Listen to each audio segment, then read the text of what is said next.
मालेगांव में assembly election को आसिफ शेख साहब ने चैलेंज किया था हाई कोर्ट में, जिसका फ़ैसला अभी 2 दिन पहले आया, जिसमें उन्होंने जो उम्मीदवार थे इलेक्शन में जिन्होंने हिस्सा लिया था सबको पार्टी बनाया था।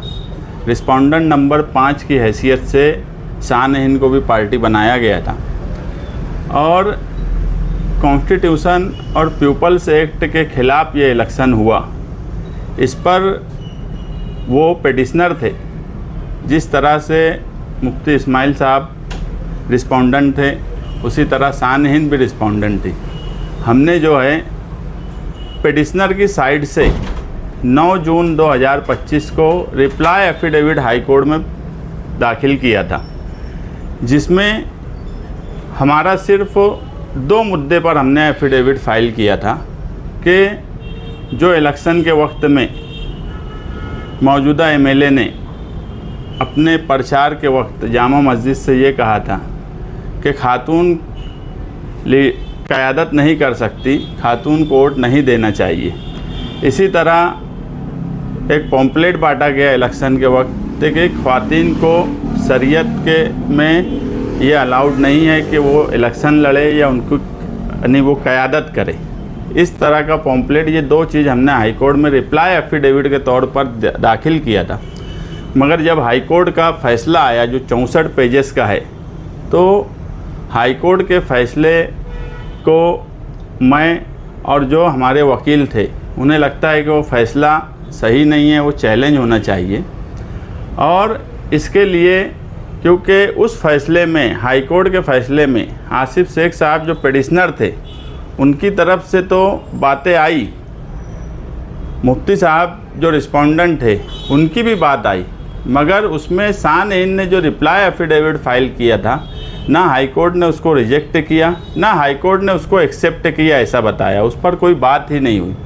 और इसलिए अब हम खुद सुप्रीम कोर्ट में हम लीव स्पेशल एप्लीकेशन फ़ाइल करेंगे हमारी तरफ से कि मौजूदा एमएलए ने जो 2 बातें बोली थी जो हमने हाई कोर्ट में बताया, मगर हाई कोर्ट में उस पर कोई फ़ैसला नहीं किया, ना एक्सेप्ट का किया ना रिजेक्ट का किया हमारी बात का। तो उसके लिए हमारे वकला की टीम बातचीत कर रही है सुप्रीम कोर्ट में। सॉलिसिटर ऑफ जनरल जो फॉर्मर थे हरीश साल्वे साहब, उनकी टीम से भी बातचीत हो रही है, वो अभी लंदन में हैं। उनसे अगर बातचीत होंगी हम उनको सारे पेपर्स देने वाले हैं। मतलब ये है कि हम एक बेंच मार्क बनाना चाहते हैं, लड़ाई पूरी लड़ना हमारा मकसद है। अगर हाई कोर्ट में कुछ बात पर फैसला नहीं हुआ है तो उसको चैलेंज करने का इख्तियार है। अभी तक हमने मुफ्ती साहब के इलेक्शन को हमने चैलेंज नहीं किया था, अब हम खुद चैलेंज करने जा रहे हैं कि हाई कोर्ट ने हमारी बात नहीं सुनी और उस पर कोई रिप्लाई नहीं दिया अपने ऑर्डर में, तो उस फैसले को हम चैलेंज करेंगे। क्योंकि मजहब का सहारा अपने मतलब से लेना, मौजूदा एमएलए अपने मतलब से लेते हैं। यही एमएलए पार्लियामेंट इलेक्शन में सोबत आई बच्चाओं के लिए वोट मांगे, उस वक्त वो खातून उम्मीदवार है, ये उनके लिए नहीं थी बात। कारपोरेशन इलेक्शन में 50% ख़वातीन को टिकट दिए, उस वक्त भी वो बात उनके लिए नहीं थी।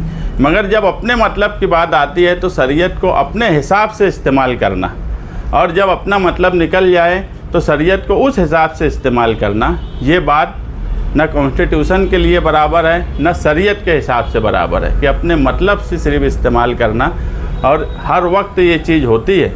इसलिए अब हम खुद सुप्रीम कोर्ट में मौजूदा एमएलए की रुकनियत को चैलेंज करने वाले हैं। आज चेक भी चैलेंज करेंगे क्या इसको? अब ये तो वो खुद बताएंगे। मैं बोला कि यार हमने अभी चैलेंज नहीं किया था, हाई कोर्ट में हम नहीं गए थे, हम रिस्पोंडेंट थे, मगर हमने हमारा रिप्लाई दिया था। अब हम खुद उनकी रुकनियत को सुप्रीम कोर्ट में इस हाई कोर्ट के फ़ैसले में जो हमने 9 जून 2025 को एफिडेविट फ़ाइल किया था, उस पर हाई कोर्ट के जज का कोई फ़ैसला नहीं आना, ये हमको लगता है कि हमारे साथ अन्याय हुआ है, इसलिए उसको चैलेंज करना चाहिए। अब आसिफ शेख साहब क्या करेंगे ये उनका फ़ैसला है। जिन मुद्दों को आसिफ शेख ने लेकर पिटीशन दाखिल की थी उसके ऊपर हाई कोर्ट ने जो अभी जजमेंट दिया तो सुप्रीम कोर्ट में जाते वक्त आपके मुद्दे कुछ अलग रहेंगे या फिर उन्हीं मुद्दों को लेकर आप सुप्रीम कोर्ट में? नहीं, हमारे उनके जो मुद्दे हैं वो उनके मुद्दे पर वो क्या करेंगे वो खुद बताएंगे। हमारा मुद्दा सिर्फ ये है कि जो इलेक्शन के वक्त इन्होंने खातून को वोट नहीं देना, इस तरह की जो बयानबाजी की, इस तरह के जो पॉम्पलेट बांटे, हम सिर्फ इतने मुद्दे पर ही सुप्रीम कोर्ट में चैलेंज करने वाले हैं। आपको उम्मीद है कि सुप्रीम कोर्ट यानी हाई कोर्ट में ये नहीं मिला तो सुप्रीम कोर्ट में आपको राहत मिलेगी या फिर कोई?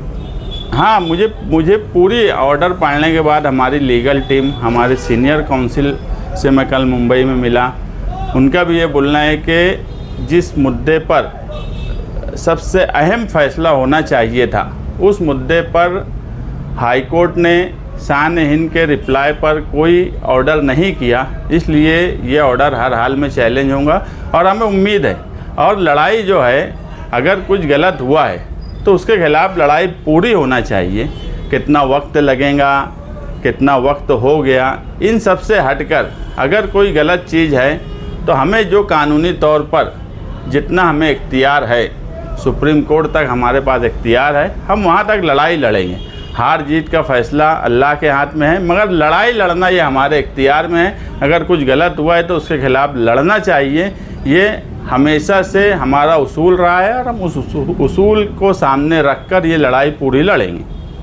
धर्म के आधार पर, मज़हब के बुनियाद बनाकर, इससे पहले भी इलेक्शन कई बार किसान में लड़े हैं और इस बार भी लड़े हैं, तो आप एक सेकुलर पार्टी से जुड़े, तो आप इसको किस तरह देख रहे हैं कि धर्म का आधार, यानी आपका इंटेंशन ये है कि इसके बाद इस तरह से इलेक्शन नहीं लड़े जाने चाहिए? हाँ, हमारा एकदम सीधा सा ये है कि वो कोई अगर बीजेपी हिंदुत्व और हिंदू के नाम पर इलेक्शन लड़ती है तो वो हम गलत बोलते हैं।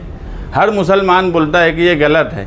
इसी तरह अगर कोई मुसलमान बनकर सिर्फ धर्म के नाम पे इलेक्शन लड़ता है, मैं जो बीच में एक बात बोला कि हम एक बेंच मार के सुप्रीम कोर्ट तक जाना चाहते हैं कि इस देश में अपने अपने मतलब से जो आदमी को जब समझ में आता है, वो फ़िरका परस्त पार्टी हो, वो अपने मज़हब का इस्तेमाल करती है। जब मुस्लिम फ़िरका परस्त पार्टी होती है या मुस्लिम लीडरशिप फ़िरका परस्त होती है, वो अपने हिसाब से उसका इस्तेमाल करती है, तो फिर पीपल्स एक्ट 1951 का मतलब क्या रह जाता है? ठीक है, हाई कोर्ट ने अपने हिसाब से फ़ैसला की, वो हाई कोर्ट का अपना इख्तियार है, मगर मुझे पूरी उम्मीद है कि ये पिटीशन हमारा सुप्रीम कोर्ट में टिकेगा और इसका अच्छा रिज़ल्ट आएगा।